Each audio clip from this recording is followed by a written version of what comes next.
Hello, and welcome to the Meditation Center's monthly metaphysical lesson. Today's lesson is entitled, We Are Family. From the One came many, manifesting in all sizes, shapes, colors, and design, each an expression of the divine, all children of the light. Like tiny pieces of a puzzle, separate yet connected, to complete the whole, we create a beautiful world. Today's lecture is inspired by scripture from Matthew, chapter 22, verse 40, and it reads, Love your neighbor as you love yourself, for we are all family, brothers and sisters, in spirit and in truth. Family groups on earth are clusters of beings that make an agreement before coming to the earth plane, to have a shared experience that will enhance spiritual growth and development. Love is the glue that keeps the family intact. The experiences that can arise from immediate family challenge us on a deep spiritual level. Most of you know that I was born into a very large family. I have 2 sisters and 4 brothers. My mother's parents were gifted with 16 children, 8 girls and 8 boys. My father's parents had 8 children, 2 girls and 5 boys. So I grew up with 23 aunts and uncles and 67 cousins, each one uniquely different, yet bound together with mutual love, support, patience, compassion, and unconditional love. In such a large family, there was always something going on. The experiences shared brought new growth on a soul level. Change was constant and required adjustment to the way we thought and lived. The trials and tribulations endured only brought us closer together. We became our own counselors and advisors based on lessons learned.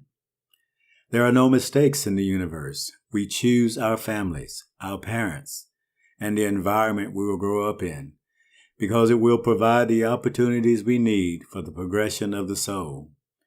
We share what we have learned over many lifetimes to support each other in the journey of life.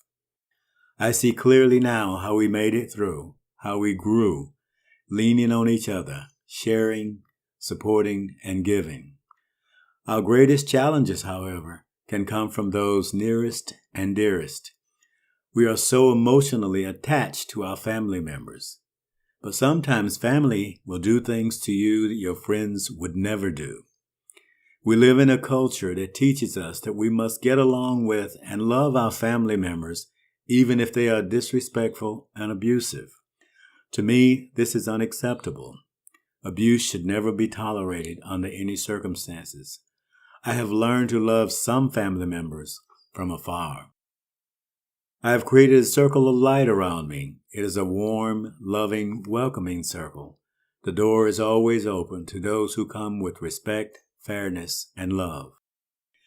Many of my family members have transitioned back to the world of spirit, which can create an energy of sadness, partly because we are codependent on each other. But when we take into account all that we have gained just from having been a part of their lives, we are richer in spirit. We learn and grow from each other. Our family members leave us with a love that never dies and a wealth of memories. They give us the strength to live the best life we can live, to keep moving forward, trusting in the divine wisdom that comes from within, to take full advantage of the many opportunities available while we are still in physical form. The earth is a schoolhouse where we can learn so much about ourselves and each other. Everyone is a teacher and a student. By simply observing life, we gain insight into the workings of our own minds, by the choices and decisions we make and how they affect others. From a child to adulthood, we express ourselves as best we know. But as we live and grow, our perspective changes, and so does our decision-making process. Your soul knows where it's going, even if you don't.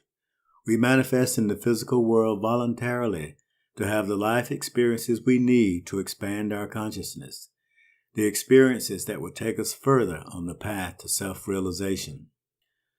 On October 24, 1946, the U.S. sent an unmanned rocket into space. They took pictures of the earth. These were the first photos taken from that vantage point. And there it was, a tiny blue pearl, floating in the vastness of our great universe.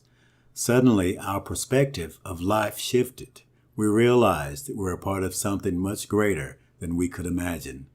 On this little sphere we call home, we live, learn, and grow. People migrating to different parts of the planet, creating and manifesting life, souls on a journey of self-discovery. When I was a child, I was very curious. I dreamed of seeing the world and meeting people from far-off lands. My Air Force career afforded me that. I got to travel around the world, all over Europe and many parts of the Middle East. I lived in Athens, Greece, and got to visit the place where the Apostle Paul spoke with the Corinthians, after which I was reassigned to an ancient village in Turkey called Diyarbakir. Diyarbakir is nestled between the Tigris and Euphrates rivers. I met so many wonderful people.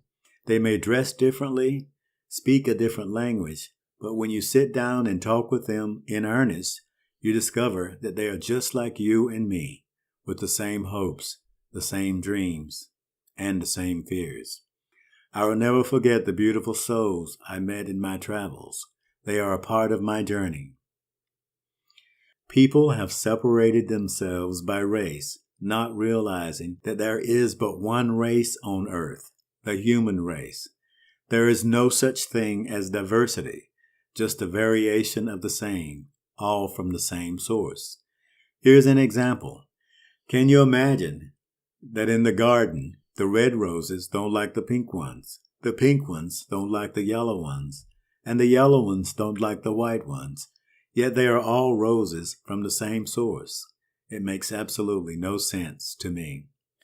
Hate and separation is a learned behavior. We are products of our environment. We adapt and assimilate to our surroundings. What our parents teach us, what our grandparents believe, becomes our truth. In these troubling times, human consciousness, or a lack of self-awareness, is the culprit. There is a lot of unrest in the world today, neighbor against neighbor. The energy of hate is fear-based and slows the progression of the soul. But there is nothing to fear but fear itself. When you look into the eyes of the children from around the world, you will see the same creative force of life that is in your own eyes. Life on the earth plane is very short and is a precious opportunity. We didn't bring anything into the world when we were born, and we won't take anything with us when we go, except an expanded consciousness we gain from our earthly experiences. Many are distracted by the material world and the comforts and status they bring, while neglecting the very purpose of life, soul growth, through sharing, caring, and being of service to others. There are those who believe that they only have one life to live, and afterwards we become worm food. Not so. Our souls are eternal and will continue its journey. Death comes to the body only. There is no man waiting to judge us when we transition. Judgment takes place in the silent recesses of the soul once we step out of these bodies and have full spiritual awareness. How you live in this life may very well determine how your next life will be. The golden rule is a very simple one, yet complicated for so many. Just treat people the way you would like to be treated. How we treat people or what we do to others, we do to ourselves, because we are all connected, woven together in a great tapestry of life. The labels placed upon us at birth separate us. It matters not what part of the world you were born in or what you call yourself. When you peel away the labels, we discover we are all the same. Know the truth, and the truth will make you free. But what is the truth, you may say, or where is it? In the stillness of meditation, all things are revealed. The answers and solutions to life's questions come to mind. The internal navigator is always speaking. We, however, are not always listening. No matter how far we stray off the spiritual path, life has a way of gently guiding us back to that which is for our highest and greatest good. The misconception that God is a man is part of the problem. God is not a man. God is spirit. Many of us are distracted by what we see in the mirror, but you don't really see your true self draped in a garment of flesh. You see the vehicle you are traveling in during this incarnation. Your true nature is spirit. We are the offspring of the great spirit we call God. I can see the spirit in the most difficult people. They may not know who they are, but I do. That angry man has been angry for so long that he's forgotten what he was angry about, is my brother. The woman who does not have a kind word to say about anyone is my sister. The leader of that country who only thinks of himself, who is greedy and selfish, is my brother. I don't stand in judgment of anyone. I would have to walk a lifetime in their shoes to understand why they behave the way they do. In life we have choices, options. Free will is our birthright. Some refer to it as free doom, because it can sometimes lead us astray depending on decisions we choose to make for ourselves. There are many paths to the top of the mountain. The one you choose is the right one for you. Just know that the heart of the Spirit is the same in all peoples. Remember to be tender with the young, compassionate with the aged, sympathetic with the striving, and tolerant of the weak, because at some point in your own development, you have been all these things. As metaphysicians, we see God as infinite intelligence, the one Spirit, one source, one principle, of which all of life arises, and that we are joined together in the web of life, connecting all things and all peoples. So you see, we are family, spirits, rooted in the tree of life, joined together in love, part of the one being. For God is the universe is God. It is in God that we live and move and have our being. Nothing can exist or be conceived outside of God. A greater understanding of the oneness with the supreme being of light and love is a giant leap in our evolution. All things are connected. What affects one affects the whole. In the stillness of meditation, you can feel the energy and essence of the Spirit within. This is the energy of life. This is the energy of God, omnipresent in everything and in everyone. Our elder brother Jesus, who was a master teacher and wayshower, is quoted to say, God and I are one, that each of us is the expression of God. Sparks from the almighty flame of life, flung into the darkness to begin the long journey back to the source.